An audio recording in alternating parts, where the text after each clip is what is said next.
আপনাদের বলবো, বাংলায় আন্দোলন করে লাভ নেই, আন্দোলনটা দিল্লিতে গিয়ে করুন। দিল্লিতে প্রধানমন্ত্রীর কাছে টাইম চান, দিল্লিতে রাষ্ট্রপতির কাছে টাইম চান। আপনারা সংগঠন থেকে অ্যাপয়েন্টমেন্ট করুন, দরকার হলে ট্রেনে যান, দরকার হলে প্লেনে যান, দরকার হলে অ্যাপয়েন্টমেন্ট করুন, করে আপনাদের প্রতিবাদ জানান। যে এটা হতে পারে না যে মুসলমানরা দিল্লি, তাহলে কি আমরা ভোট এবার থেকে দিল্লিতে গিয়ে দেবো? সেটা তো হয় না, এটা কোনো নিয়মের কথা নয়।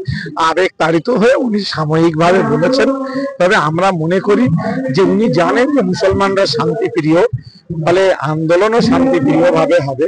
সেজন্য বেরিয়ে গেলে যে শান্তিপূর্ণভাবে আন্দোলন করে আমরা 26শে এপ্রিল একটা দৃষ্টান্ত তৈরি করব যে মাওলানা সাহেবরা পারেন, ধর্মপ্রাণ মানুষরা পারেন। আমরা কিন্তু ওই রাজনৈতিক স্লোগান দেওয়া মানুষ নই, আমরা ধার্মিক মানুষ। আমাদের ধর্ম পালন করা এবং শান্তি বজায় রাখা একটা আমাদের কর্তব্য, আমরা তা রাখি।